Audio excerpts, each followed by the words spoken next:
Good afternoon, everybody. As always, it's great to see you as we begin our discussion on the future of FIDM's ongoing series. Each month, we look at a different topic to kind of see where is it headed to next. And this month's topic, we specifically started with saying the future of Generation Alpha. And while we were getting ready for our discussion today, what we really learned is you can't talk about Alpha without talking about Z. So who are these people and what are they? We'll get to all of it in a second. As we get going though, as people get logged in the room, I do want to tell you about a special event that we actually just put together here at the college. This coming Monday, August 15th, I am leading one of probably the most exciting conversations of, I don't know, the last while for me, Designing the Upside Down, a conversation with the Stranger Things production and costume design teams. This will be an incredible conversation to look at sort of how did they come up with the look for the Upside Down and all of Stranger Things, which for those of us who grew up in the 80s, clearly members of Gen X, we get this show like we get no other show. We'll go back to that, and in a couple minutes, we'll drop a link in the chat so that you can RSVP for that right now, or you could just go to FIDM's homepage, fidm.edu, and click on events. That's the easiest way to get to it. But we do have a conversation for today, and that is the future of Generation Alpha. They probably don't even understand what's going on in Stranger Things because there's so many foreign things in there. You know, you got rotary phones, you got cars that don't exist anymore. It's total nonsense to them. That is their Upside Down. But Generation Alpha and Generation X, right? Or Generation Z, excuse me. There's really some interesting demos to look at. The Gen Alpha people are 13 and under. They just turned 13 this year. They have $250 billion in spending power, not because they're earning it, but because they can tell their parents and grandparents and family members and uncles to go buy things for them. And we do. And they're just a really fascinating demo. So we'll get into this in a second. 2.5 billion members by the year 2025. Remember that in a second. 65% own or have access to a cell phone at their very young age, which is sort of shocking to think about. Online video, social media are the greatest influence over them. And 75% say they like to shop in person. Because again, it's about the spending power with this demo. Gen Z, on the other hand, is already at 2.5 billion. Gen Z is actually the largest generation cohort out there right now. They are huge and growing because they're aging into it. Mobile apps convert 157% more than a mobile web session. So they're an app-based folk. They don't like to go to Google or Safari or Chrome and search for things. They'd rather go right into the app and do the work they need to do. They have a 23% that are saying to us that they rank authenticity as important, and 47% prefer in-person shopping. So kind of a notable difference between Gen Z and Gen Alpha. And a few other big takeaways from Gen Z as you really think about who is this demographic cohort. They're actually more educated than any demo before them. They're more diverse than any demo before them. They are more activist focused, and that includes on all sides of the spectrum. So that's kind of interesting to think about. And they're more interested in social change, and that also includes all sides of the spectrum. So they're not a people who are trying to replicate the world of their parents. They are a group who is trying to create a new world. And that is where we're going to start today. We're going to actually change the format from what we typically do each month just a little bit, because rather than speak with our guests separately, I'm going to welcome both of them at the same time and just spend the full hour having a conversation. They both work for the Burns Communication Group, or what they call BCG.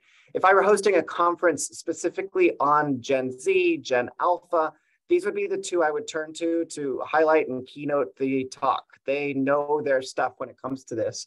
This past spring, in fact, the Burns Communication Group announced a network that they call the Z Suite. So I'll invite them to explain what that means in just a minute. But trust me, it's something that's kind of interesting, and it's a concept that you might find some ability to replicate in your own business.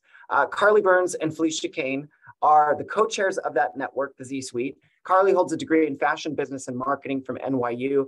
Felicia holds a business degree from Emory University. They both have significant experience in merchandising and buying, and now work in PR and strategy at BCG. And as I said, they are the co-chairs of this Z Suite, which has garnered quite a bit of attention, rather. Women's Wear Daily had a piece on them. Forbes has had multiple pieces on them, several others. So as I welcome you both to turn your cameras on and join the chat, I'm kind of curious what you think is the most eye-catching thing about this work you're doing. In other words, why are media outlets paying attention to the Z-Suite? Is this a brand new thing you're trying? Yes. First, I just want to thank you, Tom, for having Carly and me join this panel today and talk to Gen Z and Gen Alpha and why retailers and brands really need to pay attention to this demographic. And so we launched the Z-Suite back in June of this year, really as a Gen Z consumer research collective to work alongside our existing retail influencer network. And that network is comprised of C-suite retail and brand executives, professors, investors, all within the retail, brand, consumer, and technology space. And we had over COVID several virtual webinars and panels. And a lot of the discussions were, what is Gen Z? Why do we need to pay attention to them? What are their behaviors? Why are some of their behaviors different? Again, there are so many contradictory data out there that it's really important to pay attention and to dive deeper into what the reasoning and the root of their behaviors are. And so we really combined this network to, on one hand, have access to this retail influencer network and truly in their own way get access to networking and career opportunities, but on a more important level, in a different way, to act as reverse mentors and thought leaders in the Gen Z space and to really share their insights into what they believe in and dive into some of these perception studies and different data on what retailers and brands are looking for. And so we're a network of 27 members so far, which is really exciting. And we are going to be adding some more network members to there. So what I'm hearing is there's a group of retail execs from major companies who are saying, we need to know more about Gen Z. What can you tell us? And so maybe that's the next most logical question is like, what don't we know about Gen Z? What can you tell us? Yeah, so I mean, I think you covered it quite well in the intro, but Gen Z, they're digitally native change makers and they're ready to make waves. They're basically born with a cell phone in their hand and are super technology savvy. And then we factor in COVID, where they have spent their entire lives, school, socialization, shopping, reading, online. So they've sort of had to change the ways in that they were vocal. And they have already spent their lives on camera and on the phone up until that point. So they've definitely developed a confidence on camera and speaking their mind, and they want to be heard. But for us, and a big reason that we started the Z-Suite is how do we get retailers and brands to listen? And how do we get them to recognize that their voices are important and that their voices will lead to change in their business? I mean, and this is interesting to me because we've not begun talking about Gen Alpha yet, just so everybody understands. We're still talking Gen Z, which is the older cohort. And there's actually, I was reading some more on this since the three of us spoke. There's actually some debate about whether this Gen Alpha even exists. Is it just really part of a larger Gen Z? But what's interesting to me is that with as much spending power as they have and as large a cohort as they are, you're still convincing execs that they have power, they have meaning, we need to pay attention to them. Like, what is that disconnect? Yeah. It's a good question, Felicia. I think that also what Carly was saying too, which is true, they are digitally native, but as it showed on one of the slides that you showed earlier, 47% of Gen Zers want to shop in store. And so I think it's really a hard way for brands and retailers to really understand how are we capturing them? Why over COVID, again, just to use that as everything had to turn digital. You had to shop online. Retailers and brands had to change their strategy to be able to access anyone, anywhere virtually. But now as we go back to a sense of normalcy, and that in-store experience is really important. So I think as we're again navigating this future and this future of a connected channel and omni-channel and really making that in-store experience as exciting, if not more exciting than digitally. It's going to be really interesting to see how brands and retailers connect. And then again, Gen Z is really, they are vocal, they are passionate, but if they agree with what a brand or retailer is doing on one hand, and then they're not afraid to jump ship to another brand or retailer if they don't agree to another value. So maybe within sustainability or price, they can agree with one part of that, but not the other. And so they might purchase one thing, but then jump to another brand. So I think brand loyalty is something that really has to be focused on within this generation. Yeah. I want to add a little bit to that and maybe open a question up to everyone here. Are you on Discord? Are you on Fortnite? Have you ever been on Roblox? This is where this generation is and where they're interacting, and where sort of new ideas are coming from. So unless we meet them where they are on those platforms, we can't really understand what they're thinking and what they want until then. When I think it sort of that brings up a good point is meeting them on the platforms where they are. So let's stay focused. I want to get to the metaverse with these two demos in a minute, but like staying focused on this omni-channel experience, which, as you all know, has been a major theme of this series as we've been going. I think about their shopping experience. I think about what I've seen. I think about what the data tells us, which is what I like. I like anecdote and I like data. I want to see them both speak to each other. I see them on YouTube and TikTok doing their research before they make a decision. Now, I, as a Gen Xer, grew up well, there was no internet when I grew up, but when we finally got the internet, we were told, don't believe anything you read online. Like if it's not from the New York Times, Washington Post, it's some random blogger saying it, don't listen to it. And yet they're turning to these influencers like, this is everything that I need to know is what this person is telling me. So I guess the question in this is that old notion of don't believe what you see online no longer a truism? Are they better at vetting the information than maybe we were because they grew up with it? I'd love to hear your thoughts on this, Carly. Yeah, no, I definitely think that's an element. They've grown up with it. They know the sources they trust. They have influencers specifically that they know they trust, and that they know maybe this influencer is a size 8, I'm a size 8, whatever they're putting on their body in their latest haul, that is probably what's going to work for me because it's worked for me from their haul last month, and I ordered everything and it worked out just fine. Can I just ask you to define haul briefly? Because I used that term the other day and somebody was like, what does that even mean? So define a haul. A haul is a video where an influencer on usually TikTok or YouTube orders from one or many retailers, but for these purposes, let's say they order from Forever 21 and they order 20 items from the latest drop and they try them all on, and they show them from the front, they show them from the back, they hold them up, they show them as a flat lay. So you really get the experience of the items watching it from home versus just looking at it on a model on a site. Felicia, anything to build on top of that as you think about how they get this information in their omni-channel experience? Yeah, absolutely. I think also the notion of a real creator economy.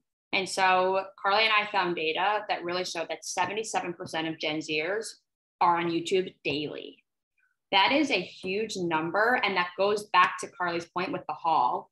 And I think that seeing these creator economy and just a normal, quote unquote, normal person, whether that's a Gen Z or they're a little bit older or a little bit younger, real, authentic, passionate, and really speak to some of these brands that they're receiving items from or purchasing and what they like about them, what they don't like about them, where they wear them, everything. And it checks the box of all those questions that they're looking for if they were to go buy it.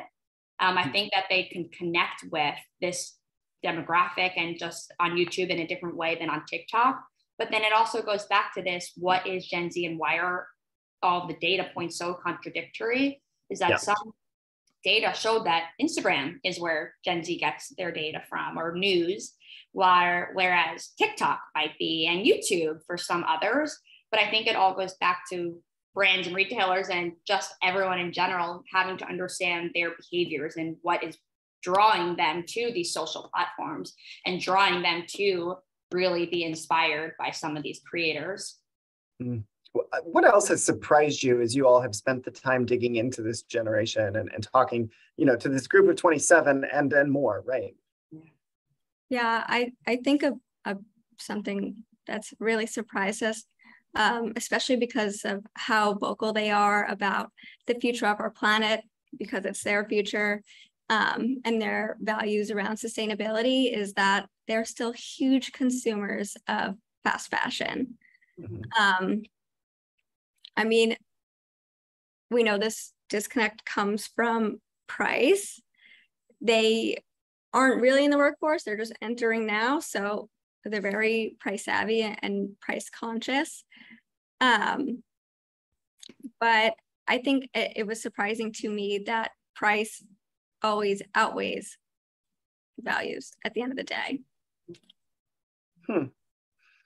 Felicia, any more than that, or was that the big takeaway for you too? I think that really is the big takeaway. I think I would just add to just how willing Gen Z is to really share their values and share their voice. So what we've seen also with the Z-Suite through some of the studies we've done or just some of the research out there is that no matter what they are doing, where they are, they will respond and want to be involved in the conversation instantly.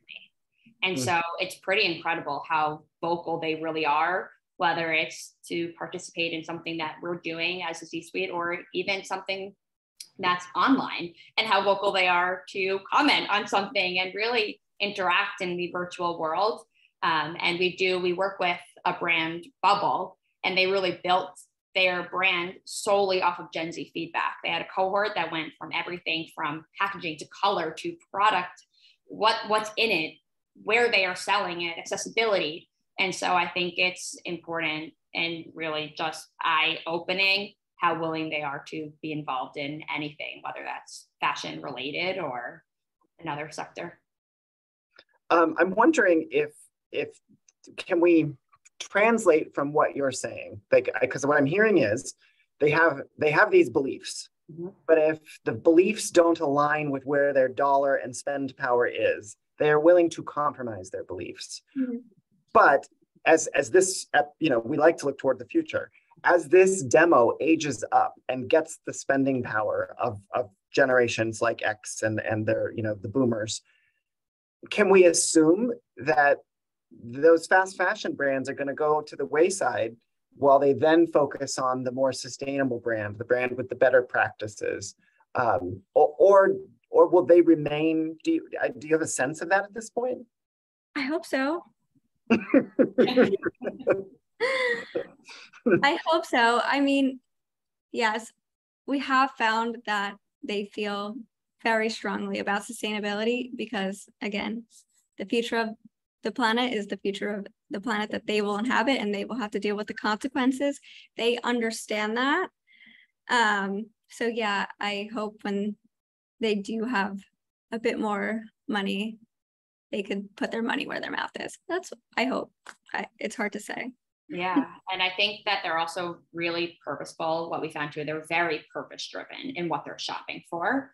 And so I think that as they age and grow, maybe into a more adult that has some more spending power in a different way than they might have now, I think that maybe they might still shop from some of these fast fashion brands for a purpose. So they're not shopping 100 pieces in 3 weeks or ordering just to order because it's cheap, because it gets to wherever they are instantly, but maybe because a top matches a pant they already have, or maybe they thrifted a top and they want a pants to match it, and just mix and match for a purpose. And what that purpose is, I guess we will all find out too.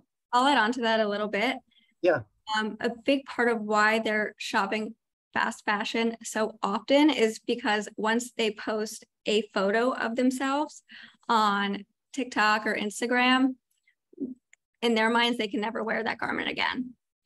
So they either sell it on Depop, give it to a friend. They try to do something with it that isn't just toss it in the garbage can. But I think as they mature, there'll be less of those sort of events and less frequency and posting online. So maybe that changes it.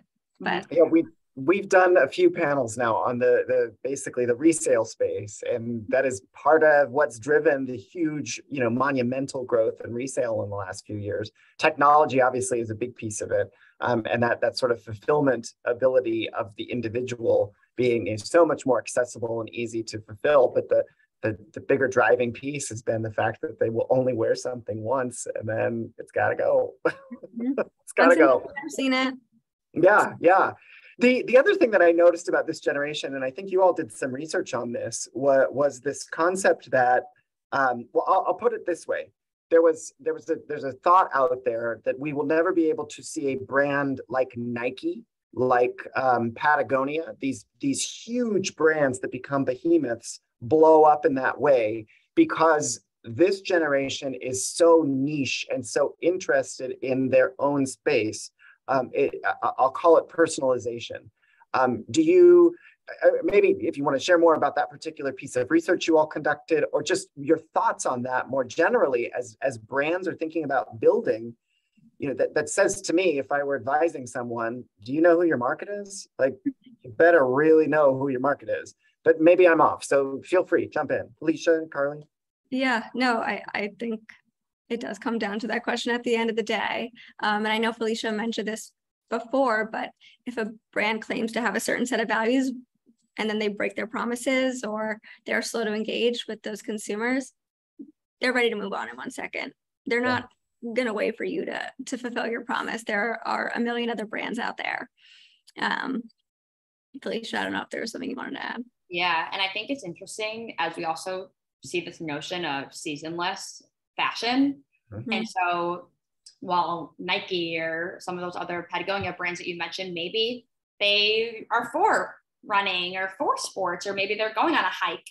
But now this idea of seasonless, genderless fashion and really knowing what the consumer is that you're targeting, what this demographic is, and having a wide variety of items to choose from, but also really like a bubble, getting that feedback. What are they looking for? What will you blow up if you listen to this feedback and really grow your brand based on that? It's really the data out there, or the research out there, is really interesting, because why won't a brand become as big as that? Fashion, consumers are passionate about retail, and they're passionate about what they're wearing because that really defines who they are, and they can express their creativity in a different way. Yeah. So I think it's something that we have to follow a little further also, because why is that? Especially if they are passionate, if they want sustainability, they are vocal. So you would think that this demographic really would be so outspoken about their favorite brand and keep doing that so they grow. And so I think it's really interesting. Well, and it's so as you talk about like the personalization, I know we the three of us have all sort of paid attention to this Michaels situation, and maybe so we can talk a minute about that, because it would seem like a brand like Michaels would do super well with this demo, but fill in the blank. Yeah, well, it's interesting. I know we were speaking about this, and then exactly through this, what the executive VP of marketing and e-com, her name is Heather Bennett, she had said that today, 95% of Michael's current email campaigns are personalized versus 20% in 2019. 20%. That is a crazy jump from 20 to 95. And so I do think over the past 2 years, they've really been trying to target this demographic and just personalize more of their, whether it's a campaign, they are also now targeting Gen Z through YouTube partnerships. They're meeting the consumer where they are. They have a huge TikTok presence. Michael's is a craft store. You can personalize anything that you're making there. And so a lot of what's on TikTok is these videos that are DIY, do it yourself, make what you want. And so I think they're really trying to dive into that. And then just quickly to bring in Gen Alpha, they're already targeting Gen Alpha. Mm-hmm. And so they really have something called crafting camps, where they're allowing Gen Alpha to either come into the store and craft with their employees or do this online. And so that was a lot of what Heather was speaking to on a podcast we were listening to. And it was really interesting to see how they are really trying to capture and personalize something that is already made to personalize to yourself.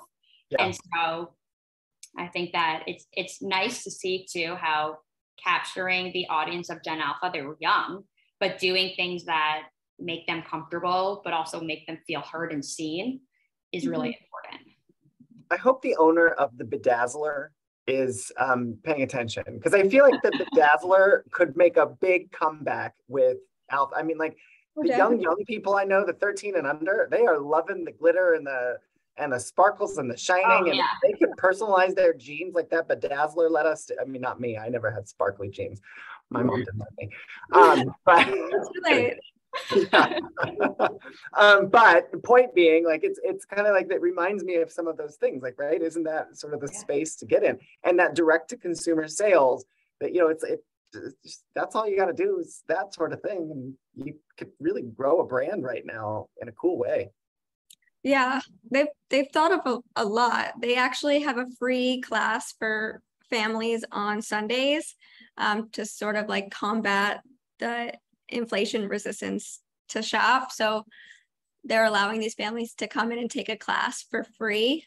You don't have to sign up. You just pop right in, and it's something happy that brings the whole family together, and then they're associating it with Michael's. So you just brought up Alpha. So let's spend a few minutes with Alpha, because we really have been focused on Z. But I think the you know, and the point in doing that, just so I hope everybody understands, is really this Alpha generation is so informed by Z. Like, there's a lot of parallels. And so, you know, we'll see where it all flushes out in the long run. But for the moment, at least, we have an Alpha and we have a Z. So these Alpha kids, they're about 13 and under. So it seems like it's going all the way down to 0 at this point, but I've heard some other talks about other names for them. Maybe there's a beta coming up behind them. Alpha is kind of interesting because they didn't necessarily have the economic downturn of 08. So that becomes a point of differentiation. They were really impacted by the pandemic and, you know, home life with mom and dad and family and close friends, pods. I've seen a lot of that mentioned around them, but again, they're only 13, so they're still super impressionable. So where are you in your thoughts on Alpha at this point? Yeah, I was listening to the CMO of Claire speak, and she said Gen Alpha is Gen Z on steroids. So everything that we know about Gen Z, Gen Alpha has just taken all of those values and sort of accelerated them and dialed them up to 100. For them, the climate crisis is an even larger crisis. They're even more diverse than Gen Z. But right now, their parents are controlling a lot of their spending power, but they are also influencing their parents and what they choose to buy and consume. Yeah. And so I also think that, like you said, Gen Alpha was home over COVID. They were home with their parents and possibly their Gen Z siblings. And so they saw a lot of maybe some mimic behavior. They're mimicking behavior of what they're seeing with Gen Z, whether that's friends or siblings or family. And there was research out there too that showed that 65% of Gen Alpha own or have access to a mobile phone. So that is an incredibly young age to be on these social sites and really be driven by some of these behaviors. Yes, exactly. And so I think that because they're so young and really have access to all these different touch points at this age, what they're even more vocal, they're social in a different way. They are extremely, extremely social. They like to be around people. They are going to have the highest spending power when they are older. And so I think, like you said, it's really important to focus on this generation and to sort of understand them at a young age and to follow them to have lifetime value as a brand and to really dive deeper into them and follow what they're doing in their behaviors. Yeah. Carly, you and I were chatting the other day. You mentioned slime was like the standout about this generation. I'm calling you out on it because I think it's so. I agree with you. It is so indicative of what this generation is all about. And for those of you who don't know, Google how to make slime. You'll be fascinated by the videos. And then if you have TikTok, get on TikTok and start watching the videos because it gets even more compelling. But Carly, explain the connection between slime and this generation and what you think it really stands for and how we might be able to extrapolate info out of it. Yeah, so I think there are a ton of lessons to learn from this whole slime phenomenon. And Felicia just told us a little bit about how 65% of this demographic already have cell phones. So again, they're like even more digitally native, if that makes sense. They've started even earlier than Gen Z. And COVID had a huge effect on sort of their developmental years. Slime is something that they could hold in their hands. Slime is something that engages all of their senses. Usually scent is added to them. They're very colorful. They even add little maybe bubbles or glitter or crinkles to them, so they have sound. And also, I don't know if this is related, but a lot of slimes are molded into the shape of food and cakes and burgers. So maybe there's something there that I don't quite understand yet, but it does engage all of the senses, hopefully not taste, because it's made of Elmer's glue and borax and water, not borat. But yeah, it's something that they can hold in their hands and use all of their senses to experience. So what can retailers and brands and designers take from this phenomenon? This generation wants to use their senses and come out from behind the screen every once in a while and experience. Yeah, I could not agree more with that takeaway. And you look at some of the other things they get into. You know, I look at my nephews, and one is 10, and he's turning 10 actually. No, 11 this week. Oops, I'd be in trouble if he was listening to this. His birthday is tomorrow, and so what do you want for your birthday this year? And last year was all Robux. And this year, so fascinatingly, it's Pokemon cards. It's more Nerf darts. We need the bullets for the Nerf guns. Like those are a huge issue in our world. We need a lot of them. The older kids as well, it's including me. But it was all tangible stuff this year, which I thought was so noticeable in the change from him. Yeah. And he was really insistent this year on like a party with his friends, a dinner with his family, our side of it, a dinner with the other side of the family, but like more intimate, not big, huge things. And it's just very interesting when you think about what they're thinking about and what they're doing and all of those pieces. Felicia, sure. That's great news. That's great that he is wanting that. And I think maybe being home and always on the computer and talking into a screen, I think they're exhausted by it. I think they really, really want another outlet to express that creativity, to be social and around their friends and family who maybe they didn't have access to seeing for a year or two. And so I think, it's really nice. It's good news. It's a good sign. And I think that following that, as we go back in store, want tangible things, and just everything is sort of a trickle down effect. Mm-hmm. And I completely agree that they just want to touch something and something tangible. Yeah, which also I could go off on a tangent about cooking. There's an interesting thing going on with this generation and cooking that I cannot quite put my finger on yet, but I think it's all of the things we've been talking about. Yeah. But I also think it's their parents don't cook as much. That generation didn't, so it's really interesting to kind of turn away from going out to dinner, eating at home. All those things has been fascinating too. I want to remind our viewers, please use the Q&A button at the bottom. We'll get to those in a few minutes, but feel free to submit some questions right now. Until we get to those, I want to go through a few kind of hot topics in the marketing and retail space and get your take on where Gen Z, Gen Alpha stands on the subject, and maybe how it might be different from previous generational cohorts. And we mentioned already a little bit about the metaverse, but the metaverse in this generation, I will start with this. The thing that's really caught my attention about demographics as we've gotten older, I grew up in an 8-bit world. So there was no 360 on NES, the original Nintendo, on the Atari that we had. It was very like straight line competing. What I find so interesting is as the evolution of the gaming space, which has evolved into the metaverse, has that happened, we are now 360. And I'm wondering what that will mean for us. Are the glasses going to be more, like the Google Glass that was a big flop? Maybe that becomes a more notable thing because maybe we're a little more used to augmented reality. But anyway, love to get your thoughts on metaverse, alpha, Z. Carly, go. Yeah, no, I think from what we were just saying on, they want something tangible and they want to create. I think they also do want to create online and in the space they're super comfortable with, which is virtually.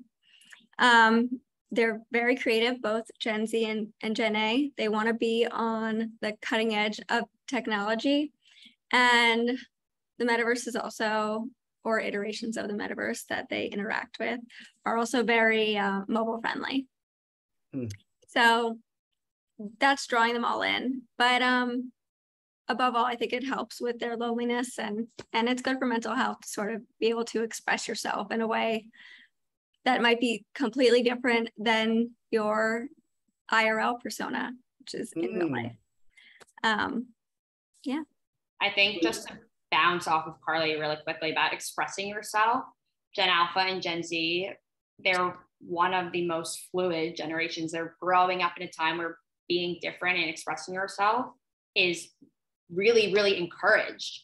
And I think whether they're not comfortable or they want an outlet to express themselves on something like a metaverse platform, whether that's gaming or in another aspect of the metaverse, they can create these avatars that express their personality in a different way. And now retailers and brands are really partnering with some of these gaming platforms where you can put an item on your avatar and really design differently in a different way than maybe you would express yourself in the quote unquote real world.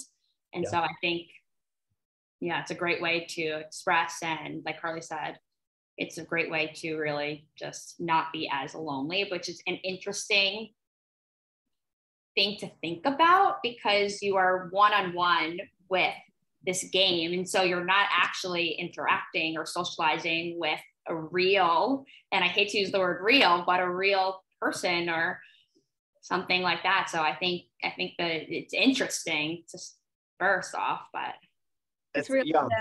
Yeah. Another space that I have been so fascinated by for a while now is influencers, which has shifted from where it started, right? If we look at influencers over the last decade, we had the mega, then we had the micro.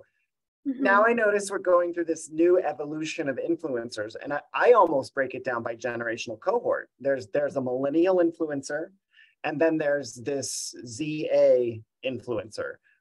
Am I seeing it right? Are you all seeing something different? Or Felicia, I keep calling on Carly first. I'm sorry, she's at the top of my screen. No, that is totally fine. I'm going to call on you first. Okay, perfect. Thoughts on influencers? Yeah, I do think you're right in a way because I feel like some of these more millennial influencers are really curated on Instagram, and that was their platform that they had access to. These beautifully curated pages and partnerships and really what they were creating, and it all went along with the last thing that they were doing. And I think now Gen Z, Gen Alpha, they're really looking towards this creator economy or these influencers on TikTok, on YouTube, who are partnering with companies like a Revolve, and they're going on these Revolve trips, and they're going to Coachella and being more authentic and real, and you're meeting everyone. You have access in all different touch points to really meet them, speak with them. And then I think TikTok in a different way is short form versus you can see what they're looking for, what they're speaking about. But then on a YouTube, you have these videos, which is pretty incredible. They're 30 minutes long. And while some might think that Gen Z or millennials or Gen Alpha don't have the attention span, they do. They really are watching these videos from start to finish and just watching them, these creators go about their day, what they're looking for. I know that a lot of these creators are also, like Carly was saying, on either on Depop or a lot of these other resale companies. So you can buy clothes and items from your favorite influencer. And I think just the ability to have the access to these creators has really developed a different sense of what an influencer is. It's more attainable, I think, than it was a few years ago. Carly, before you get to this, I want to do just a quick follow-up question on this, because it's a space, like I say, I've been following, and there's a particular question that I can't quite diagnose, and it is this. So I recognize everything that you're saying, and I want somebody to watch, even let's talk about my classroom, right? Just make it as simple as that. Like, I want a young person to be able to pay attention to me for 45 minutes. Mm-hmm. And I'm trying to divine something from these videos that they watch for 30 minutes of people playing, Fortnite. And so is there a through line? Are there themes? Is there something that other people, brands, teachers, could be paying attention to or thinking about as they're creating content? Yeah, I think these creators just understand their audiences, and they start their channels or their platforms based on a white space that they see, and they hope that other people will feel the same, and they're able to create audiences out of being their authentic selves. Yeah. I mean, it sounds so simple. That sounds so helpful. That is. It does sound so simple. And I think just I know she's a little bit, not older, she might be Gen Z or millennial, but Emma Chamberlain, for example, she really started her YouTube channel completely based off of authenticity. There was no YouTuber or influencer in that space at that time that she launched her channel that was so raw and real. And she was unapologetic in the way that she dressed, the way that she went out, the way that just day to day out and about shopping to grab coffee. But then once they really have that platform, she is now partnering with luxury brands and walking in fashion shows and an influencer now for a different demographic. So she sort of grew up in a different way, which is also, I think, another interesting topic to really dive into, why some influencers and creatives transform into a real fashion. I don't want to use the word model, but she really has a lot of partnerships with luxury brands where she is truly the face of these brands. And I just think, back to your point too, with why they are garnering attention and why people are watching 30-40 minutes of a channel. I think that some of these videos take you through just a day in their life, what they're talking about. So I think just talking normally and sort of building programs and what you're teaching into a normal idea of how they can use it, or examples, or I think just having more of a conversation. They really want that conversational piece. Okay. And if you want to combat loneliness. Yeah. So much to think through. One last topic I wanted to bring up with you all. We hit on it a little bit already, which was fast fashion. I think, to me, that the reason I kind of wanted to dig into this, and I sort of left it on the subject matter after even talking about it before, is there's this counterbalance in this generation. I'm interested in sustainability, but I will buy fast fashion. I love TikTok and YouTube, but I still want to shop in person. Dichotomy, I don't know the right word to use for this. Yeah. But if we want to talk about fast fashion or go more global and macro with it, thoughts on that specific space? Yeah, I think they're aware of the dichotomy, and they understand what they're doing isn't really helping the environment. And there was a great story in the Wall Street Journal recently about on TikTok. There are a lot of Shein hauls, and most of them are just girls who live on the same floor of a dorm room, and they order 30 to 40 items from Shein, and all of the girls sort of split it down the middle, and they have a party where they come together and just try stuff on and film a haul. So these became pretty popular on the platform. which then led to a lot of backlash, like how are they ordering so much? Why are they ordering so much? Insane consumption levels.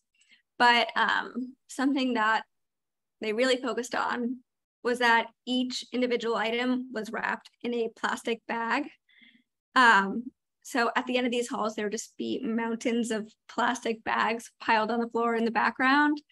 And there was a student, a fashion design student at Marist, who sort of saw these videos and decided she was going to make her own collection out of these Shein plastic bags.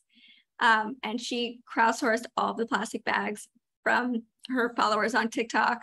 It went super viral, and she was able to get enough to make and present this collection. So she wouldn't shop fast fashion. She clearly understands the problems, and she wants to draw attention to the issues, but is it going to change how her peers shop? I don't know. And we were talking about this earlier. It's interesting because the dichotomy between fast fashion, not sustainable, and then, but they're buying items from these fast fashion retailers, but then reselling them. And so they are going back into the economy. And like you brought up, the circular economy, re-commerce. And so I think that although they're buying unsustainable fast fashion, it's going back into the network and reliving its life cycle. And so you are seeing a lot of this demographic shop in thrift shops and really buying some legacy retailers and brands like a Levi's, like a True Religion. And so I think that while those are not fast fashion retailers, I think it's all connected to the fact that they are going to shop resale in store or online, and now reselling some of these items. So maybe 10 years from now, these fast fashion items will have lived through a life cycle of buying and selling on some of these websites. 10 years. Yeah. Long time. Long time. Let's get to some of these Q&A. There's actually some really great questions in here. This one came in. What are the top areas of spend that you see this generation spending money on in once they reach the age where they're actually working? Any thoughts on that? That is a very, very good question. Yeah, I think they're going to continue to spend money on virtual experiences and sort of upgrading their avatar as this becomes a bigger trend and a bigger phenomenon. We're not there yet, but maybe the trend will grow up alongside both Gen Z and Gen A, but they are really interested in the whole concept and being involved because they are so tech savvy and they do want to be involved in like all the cutting edge technologies. So I think that will be something that will just continue to grow as they age. Yeah, I think so too, because there was a lot of data that showed that a lot of this demographic want to end up working in the metaverse. And so what does that mean? Where can they live? Anywhere? Can they spend on other experiences and really focus their other time in the metaverse? Can they take this with them wherever they are? And so it'll be very interesting too to see what they're really focused on, whether that's something they're in sustainability and maybe put their money towards helping with some of these causes that they're passionate about. I have to agree with both of you. I think as they get the money, they will align their money with their beliefs. Mm-hmm. And I think what my recognizing of this generation is they're open to hearing other viewpoints to change those beliefs as well. Mm-hmm. But there are some things that seem very set in this generation. Sustainability, DEI at the top of the list. And then there's some on down. And then I think, based on the world we've lived through, I think it's in-person experiences. And I would include in that, like eating at home. I think people thinking about in businesses that are growing up around that space are super fascinating. I was talking to a friend who's used to own a restaurant chain here in the LA area just recently. And he was saying their sales are down huge, and even just in like the number count. So I think that's a piece of this generation as well. Buy a higher end bottle of wine that you can drink at home with your friends who won't then get rushed out of the restaurant. And, there's some interesting things in that. Other questions, sorry, I'm going off on a tangent. Gen Z, Gen A are so comfortable on Zoom in front of a camera. Why are they so anxious about making phone calls and so much more attached to texting for their communication? What is it all about? Felicia, Carly, what do you know? I think they're exhausted. They are always on camera. And I think on one hand, they love that. They want to be vocal. They are on camera, maybe in class with 20 other boxes, and they're screaming. They're trying to be heard and they're confident.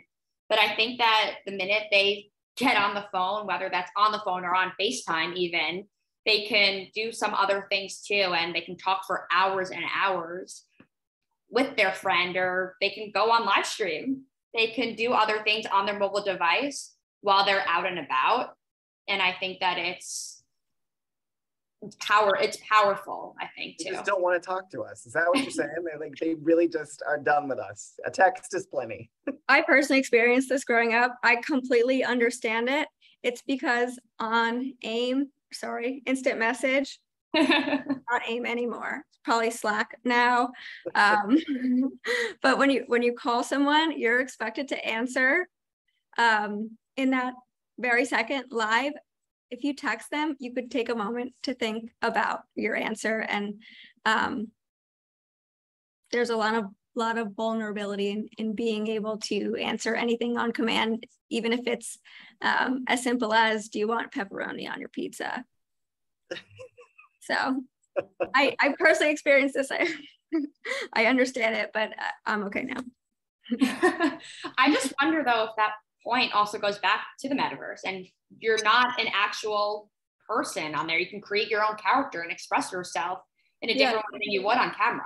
And so I think some of these behaviors really go hand in hand and tie into one another.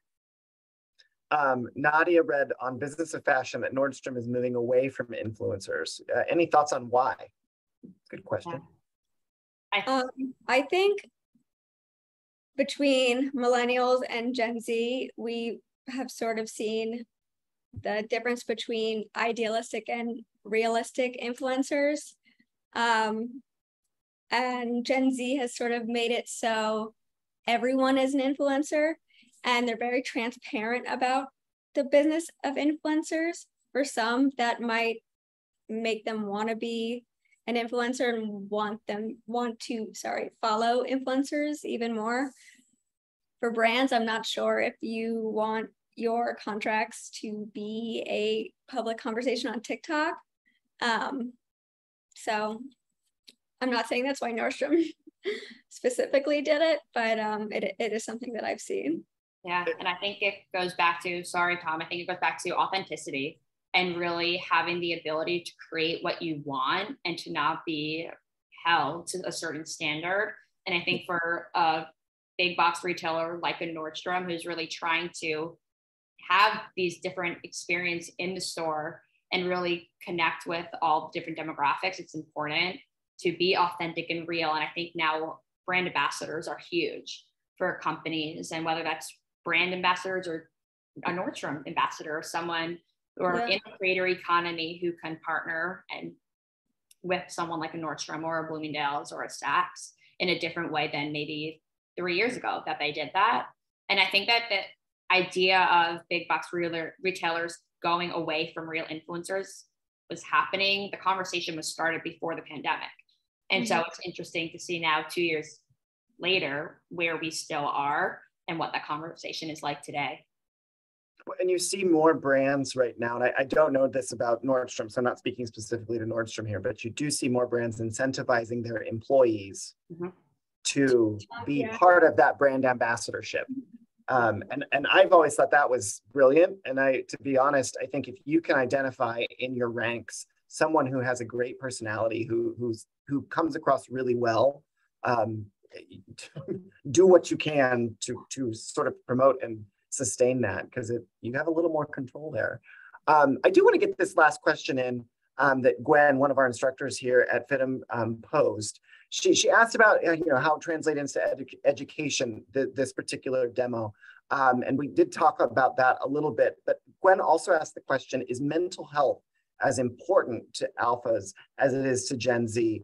And I know where this is coming from, because in the classroom, we have seen this like mad, right? Like this is such a point of differentiation from millennials to Gen Z. And obviously it is something we support and love. We at FIDM are looking at different partnerships to support our students. I know most other colleges and universities are. I see brands doing it as well. So do you see that kind of rolling down from this generation to the one that follows up? Yeah, I absolutely do. I also think just along the lines of they grew up on Zoom, they're going back in class, maybe some days, maybe not. I think mental health is a huge aspect of this generation. And like we sort of mentioned before too, the data is so interesting with the metaverse because it shows that it's good for mental health. And to enter a virtual world and to have that virtual and real life experiences combine and connect. But I do think that it's something that has to be paid attention to, because you really are a product of your environment. And with every, whether that's social, environmental, or social issues, not social media, that are happening right now, and that they really grew up and they were young, they're young and they're still young going through it all. And so I think finding their footing as they continue to grow up as humans, as consumers within that space, I think it is really important to pay attention to. Yeah, they're already on TikTok. They have the world at their fingertips on their phone. This generation's learning about things like pandemic, inflation, recession, social justice movements, everything at once. And this is how they're growing up. So even if they don't realize the mental health element of that yet, of course, it's going to be really important. We've all seen how 2008 has affected the millennial generation. Yeah. Yeah, I'm going to pay you all what is one of my best compliments. And what I love about the work that you all are doing is that it is rooted in design thinking. You are not trying to solve the problem without developing empathy for the people you're solving for. And so I want to applaud it. And I said at the beginning, like, I'm hoping some of our audience can take that from you all, this concept that you can go to the generation or to the group or to whoever you are designing a solution for. And when we say design, I'm not just talking about fashion design or interior design. Processes are designed. And I love that you all have done that. And that's why I wanted to highlight the work you were doing today. And so I just want to appreciate you both so much for taking the time to share how you did it. The brain power and the brain trust that you can share is always the most powerful.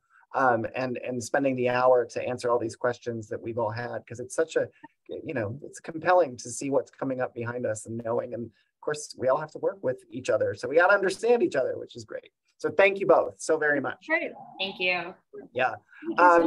For everybody else, you will get a link in the next day or so to a recording of today's event, as well as a link to RSVP to our panel in September. The September panel is the future of streetwear. So we hope you'll join us. We have some amazing people joining us to talk about the future of streetwear, which is such a fascinating space. It's evolving. It is crazy. There's a lot to talk about there. And then, of course, we'll tell you one more time that there is a panel coming up on Monday, the 15th at 5 p.m. Pacific time.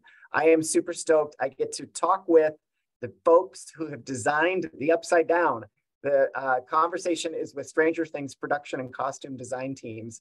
I am a huge fan of Stranger Things, so I am really stoked about this conversation, and I hope you'll join us this coming Monday at 5 o'clock. There is a link, I believe we've dropped in the chat. If you want to grab that, you are welcome to, but we'll also include it in our follow-up email, which will come in the next day or two. Carly, Felicia, thank you again so very much. Thank you. Right at 1 o'clock, we made it on time to have a great afternoon and stay inspired. Thanks so much.